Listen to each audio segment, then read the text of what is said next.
أعوذ بالله من الشيطان الرجيم. بسم الله الرحمن الرحيم. فانقلبوا بنعمة من الله وفضل لم يمسسهم سوء واتبعوا رضوان الله والله ذو فضل عظيم. صدق الله العظیم.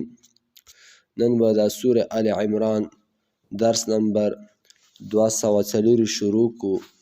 په نن درس کې به انشاءالله آیات نمبر 104 او آیات نمبر 115 ترجمه او تفسیر وکړو.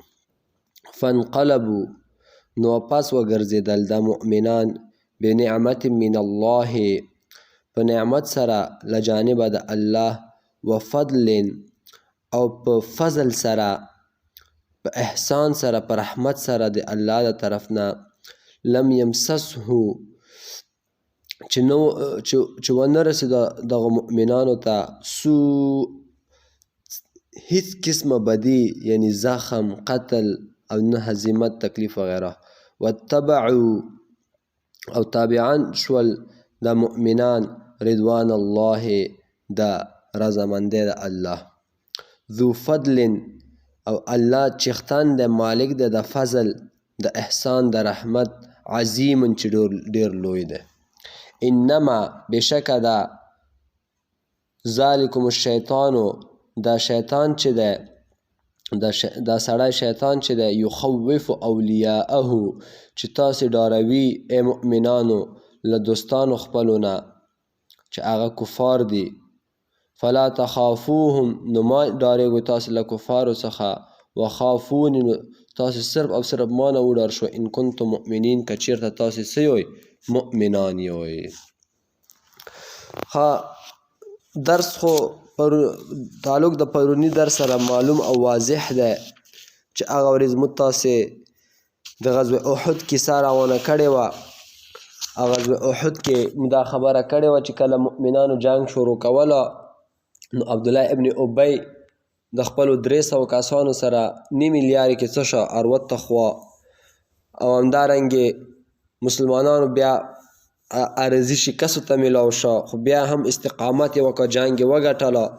بیا هغه واپسۍ کې نیمه کې بیا ابوسفیان ووی چې هر څو واپس ویر شو ځکه موږ خو ګټلی جنګ باید که واپس به دوباره به حمله وکړو. همداسې هغوی طرف نه یو کس هرتله په مسلمانانو تیرېدانو هغه ورته ووایي چې ابوسفیان لکه چې بیا حمله دنې کوي نو نبي علیه السلام اعلان وکړه چې بس واپسېږئ واپس ورسو جنګ ته. نو صحابه ډېره ښکلې جمله ورته وویې حسبنا الله ونعم الوکیل بس زموږ دپاره الله دی ونعم الوکیل او ډېر ښه کار جوړونکی دی. یعنې صحابه و زخمي وو ستړي وو دردېدلي وو شهیدان شوي وو ملګري شهیدان وو هغوی دغو ټولو باوجود واپس روان شول جنګ ته وږي تږي اسلحې ورسره نه وې. یو ورته چې جنګ وکړي او بیا دوباره جنګ ته تلل دا ډېره سخته وي ځکه چې دوباره جنګ ته څې باید ته 1 میاشت 2 میاشتې صبر وکړي او ځان ته اسلحه هر څه تیار کړي. خو دوی ډایرکټ حسبنا الله ونعم الوکیل ډېره ښکلې جمله یې وویې او دا ډېر ښکلی آیت مبارکه ده. دا خپلو وظیفو کې راولوي. علماو دا تجربه کړې ده او ویلي کې کوم انسان چې په تقوا سره په ایمان او عقیدې او یقین سره زر ورته دا آیت ویایي حسبنا الله ونعم الوکیل نو هغه نه بعد چې هر رنګې شرعي دعوه وکړي الله یې ورته قبلوي او دغه ډېرې فایدې دي. او نن به انشاءالله د همدغه حسبنا الله ونعم الوکیل فایدې په دغو آیاتو کې ویایو. اوله فایده یې خو دا ده چې فانقلبوا بنعمت من الله چې دا صحابه واپس وګرځېدل په نعمت سره له جانبه د الله نه. دا کوم نعمت و؟ هغه نعمت دا و چې وروره ګوله دوی د کفارو شر نه تکلیف نه څه شول محفوظ شول.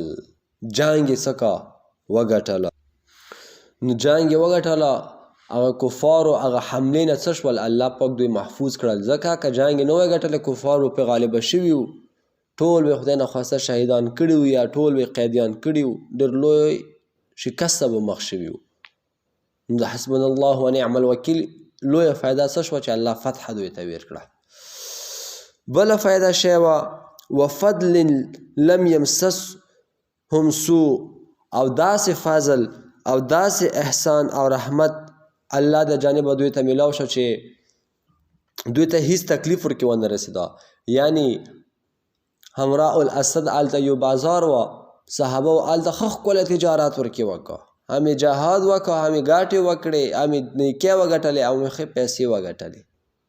خو دلته یوه مسله یاد ساتئ چې جهاد ته چې د الله په لیاره کې ووځې، که تبلیغ وي که دیني هر یو کار وي، هغې به ته دنیاوي فایده دنیاوي ګټې نظر کې نه نسې چې والا هر څه مدرسه شروع که او پلانکي علاقې کې به دکان او څه وباسمې، بس دکان دپاره ته مدرسه شروع کوې. نه، اول ته خالص نیت د الله ونیسه چې الله د رضا دپاره دا کار کوم. جهاد ته چې خالص الله رضا دپاره ته په دغه نیت ما څه چې چکرې ورکړي ووایم، سیلونه وکمې، خلکو سره میلاو شمې، کرایې مې باسیا مفته وي او جامې هر شی مې مفته وي، مړیګانې به وي. نه، په دغه نیت به جهاد ته نه څې، د الله رضا دپاره به څې، دا مازې دا او د دنیاوي فایدې دا ورکې خپل ارسي. که دا ته کوې که نه کوې، یو ځای نه بل ځای ته به څې. نو صحابه و چې هغوی خالص د الله رضا دپاره جهاد ته وتلي وو. نو همالته حمراء الاسد وه، بازار نوم وه، بس د کاروبار یې ورکې شروع کړه، پیسې یې ورکې وګټلې. بله فایده ورکې شی وه چې لویه فایده ده، واتبعوا رضوان الله، او صحابه تابعان شول د چا؟ د رضامندۍ د الله، یعنی الله ترېنه راضي شه. دا څومره لویه فایده ده چې تا نه الله راضي شي، الله دې موږ تاسې ټولو نه څه شي راضي شي. نو علما لیکي چې دغه درې فایدې چې دي دا صرف صحابه سره خاص نه دي، هر هغه انسان چې دا آیات یایي وظیفه یې وګرځوي حسبنا الله ونعم الوکیل، حسبنا الله ونعم الوکیل، الله به دته دغه درې فایدې هم ورکوي او دغه نه علاوه به نور هم ډېرې فایدې ورته حاصلېږي. الله به درنه راضي وي، کاروبار کې به د برکت وي، د دشمنانو د شر حسد نه به څه وي محفوظ به وي، زندگی به دې ښه خوشګواره تېرېږي. نو دا یایوي ښه. فانقلبوا، او نو بیرته راوګرځېدل دا مؤمنان بنعمت من الله، په نعمت سره له جانبه د الله، وفضل، او بیرته راوګرځېدل دا مؤمنان وفضل، په فضل سره، فضل معنا احسان او رحمت سره له جانبه د الله نه، لم یمسسهم سوء، چې نه ورسېدلی دوی ته هیڅ بدي، یعنی نه زخم نه قتل نه هزیمت، هیڅ تکلیف ته ونه رسېده، ښه ښکلې لاړه راغلل. لږ پکې زخمیان شول، شهیدان شول، خو دا مطلب نه چې ټول په ټوله زخمیان شول، ټول په ټوله شهیدان شول. واتبعوا رضوان الله، او تابعان شول دوی د رضامندۍ د الله، الله ته راضي شه، الله حکم یې پلي کا. والله، او الله چې دی ذو فضل، خاوند د فضل دی، خاوند د احسان دی، خاوند د رحمت دی، عظیم، داسې فضل چې ډېر لوی دی. دا بل آیات کې انما ذلکم الشیطانو، یقینا دغه شیطان مردود چې دی، یخوفو تاسې ډاروي، اولیاءه، هغه هم مذهبه د تاسې چې دی، یعنی هغه د کفارو نه. شیطان خو غواړي چې تاسې وډار کي، هغوی واپس ارسي حمله دنې کوي. نه، الله څه ورته یایي فلا تخافوهم، تاسې هغوی نه ونه ډار شوئ، وخافوني، تاسې صرف او صرف ما نه وډار شوئ. کسه کنه ان کنتم مؤمنین، که چېرته تاسې مؤمنان یوئ.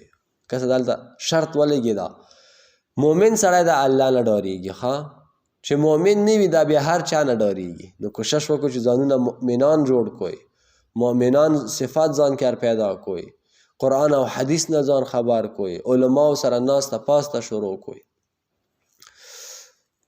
دلته د یو حدیث شریف ما ته اوس سر یاد شو د حسبنا الله و نعم الوکیل باره کې چې د دوو صحابهو څه معامله راغلې وه څه باره کې دعوا شی به وو نو نبي علیه السلام ته راغلل نبي علیه السلام ته چې دعوا پیش کړه نو نبي علیه السلام د ایوب په حق کې فیصله وکړه د بل په حق کې ونه شوه که نه ځکه هغه به ملامات وه نو چې چا په حق کې ونه شوه هغه ډېر په غور سره دا فیصله واورېده به چې وشوه پاڅېده ویې حسبنا الله و نعم الوکیل نو نبي علیه السلام صحابهو ته ویل چې دا کس راولئ واپس چې ته راوستو کسه